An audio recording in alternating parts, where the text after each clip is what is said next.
Example देता हूं। आज मैं एक तीसरे वर्ड की चर्चा करूंगा। हालांकि मैं नेगेटिविटी पे आपको एक बहुत बड़ा एग्जाम्पल देता हूं हिस्ट्री में। आज मैं आपसे एक तीसरे वर्ड पे चर्चा करूंगा, डायरेक्शन, दिशा। अब ये महामारी है, युद्ध है, और युद्ध डायरेक्शन पर ही जीते जाते हैं सर। अगर सिर्फ ताकत के बल पर युद्ध जीते जाते हैं, सिर्फ ताकत, तो सारे पहलवानों को आर्मी का कमांडर बना दिया जाता सर।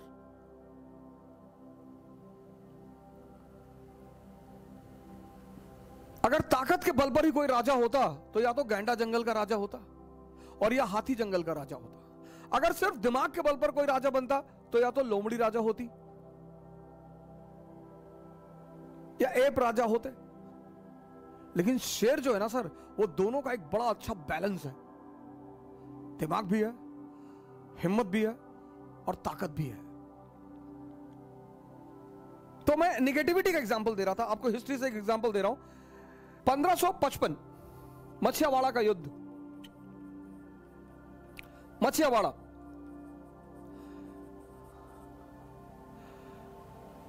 हुमायूं और सिकंदर सूर,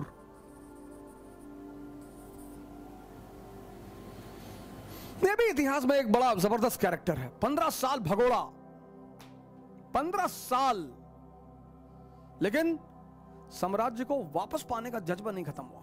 और जैसे इसने दिल्ली की स्थिति खराब देखी, सूर्यवंश का स्थिति खराब देखी, इसने रिटर्न बैक मारा। मछियावाड़ा का युद्ध 1555, दिल्ली पर फिर से कब्जा।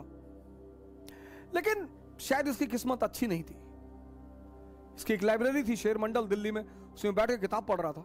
अजान हुई, ये जल्दीबाजी में उतरने लगा सीढ़ियों से और लड़खड़ा गया, गिरा और मर गया। लिनपूल हिस्टोरियन है, उन्होंने बड़ा अच्छा कमेंट किया उस ऊपर कि हुमायूं जिंदगी भर लड़खड़ाता रहा और लड़खड़ाते लड़खड़ाते मर गया। मर गया। अकबर माइनर, अकबर और बैरम खान ये पंजाब में पड़े हुए थे। इन्हें पता चला हुमायूं की डेथ हो गई। और इसी समय एक और रेजिस्टेंस पैदा हो गया मुगलों को, हेमू उर्फ हेमचंद्र।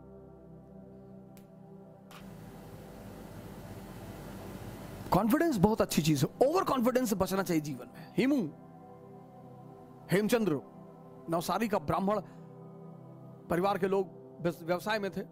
22 युद्ध जीत चुका था, 22 युद्ध, हारा ही नहीं। इसने मुगलों के सामने एक चुनौती खड़ी कर दी। हेमू, दिल्ली पे कब्जा कर लिया इसने, हेमू ने। तो दिल्ली पर जो मुगलों का गवर्नर था उसका नाम था तारदी बेग। बड़ा इंपॉर्टेंट नाम है, सुनिएगा गौर से। जो मुगलों का गवर्नर था इसका नाम था तारदी बेग।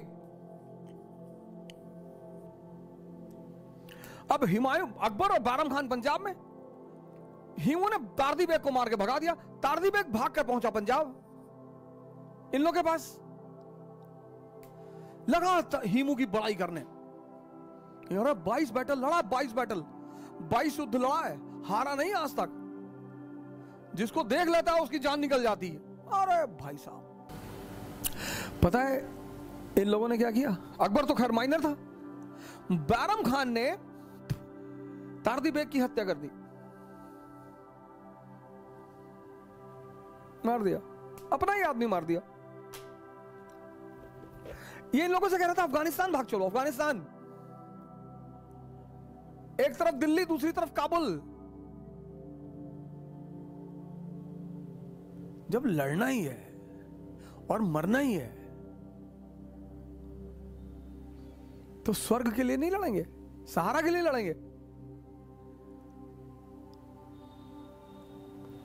जब लड़ना ही है भाई, काबुल जाते वहां भी लड़ना पड़ता, दिल्ली आ रहे हैं वहां, तो जब लड़ना ही है, जब जीवन में संघर्ष ही करना है तो बड़ी बड़ी चीजों के लिए ना करें। पहले इसी को मार दिया। यह है अप्रोच। आप लोगों में से तो बहुत सारे लोगों ने मिर्जापुर देखा। मिर्जापुर तो एक ऐसी सीरीज है जो संदेशों से भरी पड़ी है। हर स्टेप उसका एक संदेश है। गुड्डू पंडित एक आम घर का लड़का, आम, लेकिन साहस है सर, डेयरनेस है। और उस डेयरनेस ने, ये चाहिए मिडिल क्लास को, रिस्क लेना है, ये आप वहां से सीख सकते हैं, डेयरनेस है। वो मुन्ना भैया से डरता है, नो डाउट, वो मुन्ना भैया की इज्जत करता है, नो डाउट, लेकिन जहां उसके रिस्पेक्ट की बात आएगी तो वो खतरा लेगा। और अखंडानंद त्रिपाठी से कहता है, अखंडानंद कहते हैं कि अगली बार मुन्ना भैया तुम्हारे घर गए और तुम नहीं मिले और तुम घर पर नहीं रहे तो वकील साहब को कौन बचाएगा? बार बार तो तुम थोड़ी बचाओगे। तो तुरंत पलट कर कहता है कि भैया अगली बार मुन्ना भैया घर पर आए और वापस ही नहीं आए, खतरा तो वहां भी है। And he is impressed by that status of Guddu Pandit. Immediately वो प्लान करता है कि यार ये तो गैंग में भर्ती करने वाले लड़के हैं, इनसे क्यों लड़ना। कुछ क्वालिटीज है ना जो आपको हमेशा पे करेंगी, हमेशा। बट उनको समझिएगा, क्योंकि डेयरनेस और पागलपन में बड़ा थिन लाइन का डिफरेंस है। क्या शेर से लड़ गए, चीर फाड़ के खा गया, ऐसा नहीं करना है। समझना है सर, नेगेटिविटी से बचना है सर।